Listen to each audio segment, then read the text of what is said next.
Good afternoon dear children. आज यहाँ आपके सामने प्लांट रिप्रोडक्शन चैप्टर का क्वेश्चन आंसर है। तो क्या करना है कि मैं क्वेश्चन आंसर को एक्सप्लेन कर रही हूँ, आप साथ साथ में राइट भी करते चलिए और समझते चलिए। ठीक है, पहला क्वेश्चन है what do you understand by crop. Crop क्या है, क्रॉप से आप क्या समझते हो। तो crops are the plants of one type that are grown in a particular region during a particular time. ठीक है, तो प्लांट्स क्या हो, क्रॉप्स क्या होते हैं। क्रॉप्स ऐसे प्लांट्स होते हैं जो किसी पार्टिकुलर रीजन में और पार्टिकुलर टाइम में ग्रो करते हैं। जैसे एग्जांपल हो गया राइस, व्हीट, पीस, ग्राम, कोई भी क्रॉप, कोई भी ग्रेन है। ठीक है, नेक्स्ट क्वेश्चन है name the different part of a seed. Seed के अलग अलग पार्ट्स के नेम राइट करने हैं। तो ठीक है, मैं इसको एक्सप्लेन भी कर दे रही हूँ। तो यहाँ पे प्राइमरी यानी कि 3 मेन पार्ट होते हैं, जो एम्ब्रियो है, एंडोस्पर्म है एंड शीट कोट है। ठीक है, तो सीड कोट जो होता है वो शीट का आउटर मोस्ट कवरिंग होता है। जब आउटर मोस्ट कवरिंग को हटाते हो तो क्या होता है कि आपको कॉटिलीडन्स मिलेंगे। कॉटिलीडन्स मतलब कि वही शीड लीव्स जिसको कहा जाता है, जो मोनोकॉटिलीडन्स या डाइकॉटिलीडन्स 2 टाइप के होते हैं। ठीक है, अब क्या होता है कि कॉटिलीडन्स के इनर पार्ट में एंडोस्पर्म पाए जाते हैं। एंडोस्पर्म का वर्क क्या होता है कि वो डेवलपिंग बेबी प्लांट को नरिशमेंट प्रोवाइड करता है। और एम्ब्रियो क्या है, एम्ब्रियो जो दोनों कॉटिलीडन्स के मिडिल पार्ट में, ठीक है, कॉमा टाइप का, कॉमा स्ट्रक्चर का एक वाइट कलर का स्ट्रक्चर होता है। ठीक है, वो एम्ब्रियो कहलाता है। एम्ब्रियो डेवलप करके, डेवलपिंग प्लांट होता है, वो डेवलप करके प्लेम्यूल और रेडिकल बनाता है। प्लेम्यूल जो डेवलपिंग शूट होता है, स्टेम होता है, और रेडिकल डेवलपिंग रूट होता है। ठीक है, तो ये स्ट्रक्चर आपको समझ में आया।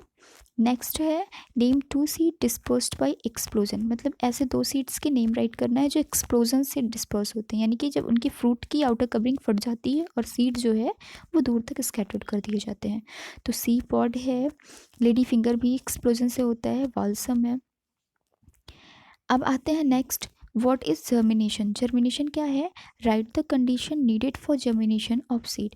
और जर्मिनेशन के लिए, सीड जर्मिनेशन के लिए कौन सी कंडीशन रिक्वायर होती है। तो the process by which a seed produce a seedling और baby plants is called germination. मतलब वो प्रोसेस जिसमें सीड जो होता है डेवलप करके बेबी प्लांट प्रोड्यूस करता है, जर्मिनेशन कहलाता है। और जर्मिनेशन के लिए 3 कंडीशन होते हैं जो मेन होते हैं, रिक्वायर करते हैं, एयर, वाटर एंड वार्मथ। मतलब कि अगर किसी भी कंडीशन को हम रिमूव कर दें, वहाँ से उसकी एब्सेंस कर दें, तो क्या होता है कि सीड जर्मिनेट नहीं होगा। किसी एक को भी, वाटर, एयर, वार्मथ, किसी एक कंडीशन को ही हम अगर वहाँ से रिमूव कर देते हैं तो सीड को जर्मिनेट नहीं करा पाएंगे। नेक्स्ट क्वेश्चन है why do seed need to be disperse. Seed को डिस्पर्शन की क्यों ज़रूरत होती है, क्यों नीड होती है। तो because seed dispersal allows plant to spread out from a wide area and avoid competing with one another for the same resources.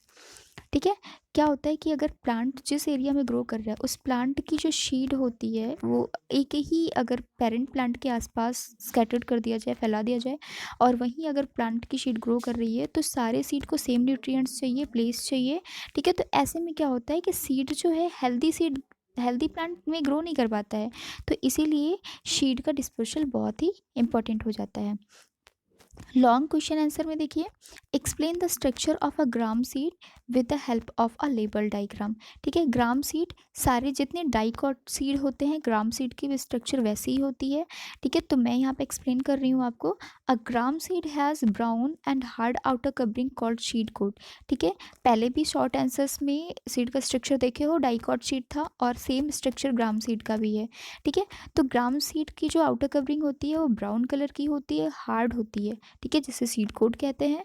Seed coat को ओपन करोगे तो उसके नीचे क्या मिलेगा, there are 2 thick seed leaves got called cotyledons. ठीक है, 2 thick मोटे शीड लीव्स पाए जाते हैं जिसे कॉटिलीडन्स कहते हैं। In the middle of cotyledons there is found an embryo that develops into baby plant. ठीक है, और कॉटिलीडन्स के मिडिल में, बीच में एक डेवलपिंग एम्ब्रियो ग्रो कर रहा होता है, पाया जाता है, जो डेवलप करके बेबी प्लांट बनाता है। क्लियर। यहाँ पे आपका स्ट्रक्चर है, प्लीम्यूल जिसको डेवलपिंग सूट, एंड रेडिकल्स जिसको डेवलपिंग रूट कहा जाता है, आउटर कवरिंग सीड कोट हो गया, कॉटिलीडन्स दोनों सीड लिप्स हो गए। क्लियर। नेक्स्ट क्वेश्चन है what is dispersal of seed. Seed dispersal क्या है? Name the agent of dispersal of seed, explain anyone. Name तो आपको सारे लिखने हैं, सारे एजेंट्स के नेम लिखने हैं, बट किसी एक को एक्सप्लेन करना है, ठीक है। तो seed dispersal, the process by which the seed are scattered away from the parents plant is called seed dispersal, ठीक है। वो प्रोसेस जिसमें सीड जो होता है अपने पेरेंट प्लांट से बहुत दूर स्कैटर्ड कर दिया जाता है, फैला दिया जाता है, सीड डिस्पर्सल कहलाता है। एजेंट उसके हो गया, सीड डिस्पर्सल के एजेंट विंड है, विंड के थ्रू डिस्पर्स होता है water, animal, human beings, birds, जितने भी लिविंग बींग्स हैं, ठीक है, कीट पतंगे हो गए और हनी बीज हो गए, तो ये सारी क्या करते हैं, सीड को डिस्पर्स करने में हेल्प करते हैं। एग्जाम्पल यहाँ पे मैं विंड का दे रही हूँ। Some seeds are very light weighted, मतलब कुछ ऐसे सीड्स जो बहुत ही लाइट वेटेड होते हैं, जिनके ऊपर हेयर पाया जाता है, तो क्या होता है कि वो हवा के साथ में दूर तक उड़ा के लेके चले जाते हैं। तो ऐसे में वो सीड दूर जा कर के ज़मीन पर, ग्राउंड पर पुट करेगा, और वहाँ पे कंडीशन, अच्छी कंडीशन पाने पे वो क्या होता है कि ग्रो करना स्टार्ट हो जाता है। अब यहाँ पे एग्जाम्पल है कॉटन, ठीक है, साइकोमोर, टेंडिलियन, हिप्टैज, और इसको मैंने चैप्टर में एक्सप्लेन किया है सारी सीड्स के बारे में, ओके। थर्ड क्वेश्चन है what is vegetative propagation. Vegetative propagation क्या है? यानी कि ऐसा रिप्रोडक्शन जो वेजिटेटिव रिप्रोडक्शन हो, जिसमें मेल गैमेट्स और फीमेल गैमेट्स का फॉर्मेशन ना हो, ठीक है। Name two plants each that reproduce through stem and leaves, and दो ऐसे प्लांट्स के एग्जाम्पल देने हैं जिनका जो है रिप्रोडक्शन लीव्स के थ्रू और स्टेम के थ्रू होता है। The method of growing plants from the vegetative parts of plant is called vegetative propagation. मतलब प्लांट्स की ग्रो करने का वो मेथड जो कि प्लांट के वेजिटेटिव पार्ट्स जैसे रूट, स्टेम और लीव्स से नया प्लांट ग्रो कर रहा है, तो उसे वेजिटेटिव प्रोपेगेशन कहते हैं। एग्जाम्पल यहाँ पे जैसे स्टेम के through rose, cotton, money plant, sugar cane, ठीक है। ये तो इरेक्ट स्टेम थे जो ग्राउंड के ऊपर ग्रो कर रहे हैं। अंडरग्राउंड स्टेम में जैसे जिंजर हो गया, टर्मरिक हो गया, ठीक है, और पोटैटो हो गया। तो इन सारी चीज़ों में भी वेजिटेटिव प्रोपेगेशन स्टेम के थ्रू होता है, ठीक है। प्लांट्स प्रोड्यूस थ्रू लिप्स, तो लिप्स के थ्रू वैगोनिया, ब्रायोफिलम, ठीक है, ये दो प्लांट तो हैं जो मैं एग्जांपल दी हूँ यहाँ पे, वो उनके जो रिप्रोडक्शन होती है, जो प्रोपगेशन होता है, वो लीव्स के थ्रू होती है, ठीक है। Four question, give the difference between. Rabi crop और खरीफ क्रॉप के बीच में डिफरेंस लेना है और बताना है आपको, मोनोकॉट एंड डाइकॉट शीड के बीच में डिफरेंस बताना है। तो पहला डिफरेंस है crop that grown in winter from November to April are called rabi crop.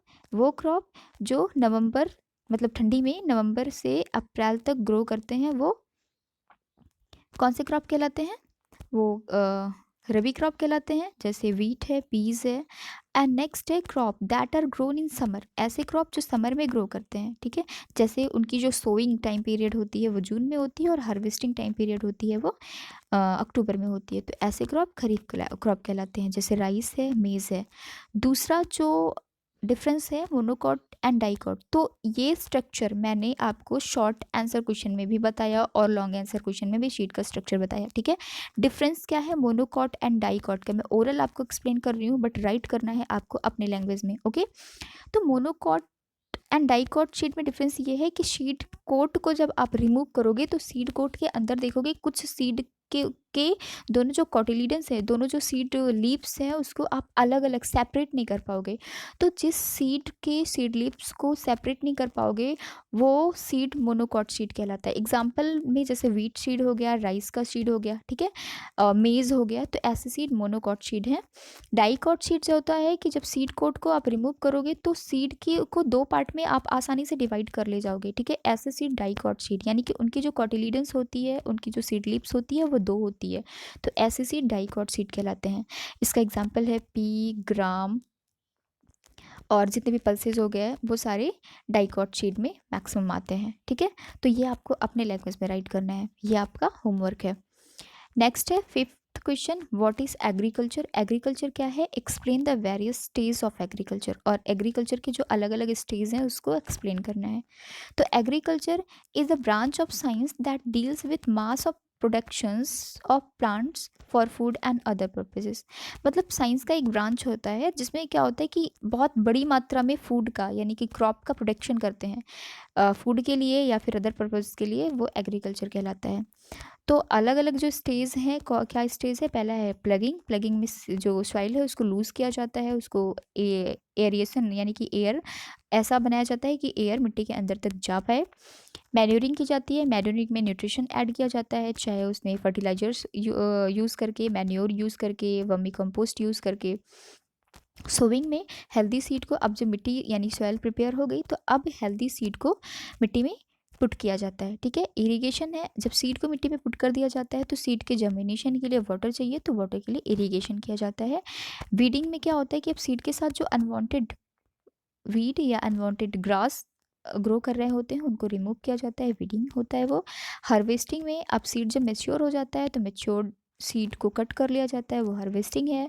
Threshing में अब मेच्योर सीड को कट करने के बाद जो सीड के ऊपर की चाफ होती है, जो आउटर कवरिंग होती है, उसको अलग कर लिया जाना, वो थ्रेसिंग कहलाता है।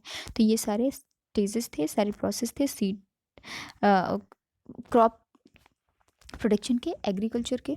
ठीक है, नेक्स्ट यानी कि 6 है, how do plant depend on animals for their generation germination. ठीक है, प्लांट जो होता है वो एनिमल पे कैसे डिपेंड करता है अपने जर्मिनेशन के लिए।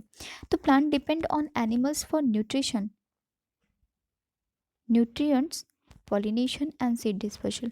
यानी कि प्लांट्स को जर्मिनेट करने के लिए न्यूट्रिएंट चाहिए, ठीक है, जो एनिमल पे डिपेंड करते हैं। एंड और पॉलिनेशन के लिए, पॉलिनेशन में जब प्लांट कि जो मेल गैमेट फीमेल गैमेट होते हैं उनको एक दूसरे से एक दूसरे के पास यानी कि कॉन्टेक्ट में लाना वो एनिमल ही करते हैं, चाहे वो हनी बी हो गया, बर्ड हो गए, एनिमल्स हो गए। फिर सीड डिस्पर्सल के लिए, सीड डिस्पर्सल आप चैप्टर में पढ़े हो, तो इन सारे प्रोसेस में एनिमल बहुत ही हेल्पफुल होते हैं। कुछ प्लांट जो होते हैं अपनी पूरी लाइफ साइकिल ही एनिमल के ऊपर कंप्लीट करते हैं, तो ऐसे में प्लांट को ग्रो करने के लिए, उसको जर्मिनेट करने के लिए एनिमल्स बहुत ही हेल्प करते हैं। तो ऐसे में आपका चैप्टर फिनिश हुआ। आई थिंक आपको अच्छे से समझ में आया होगा। So thank you, have a nice day.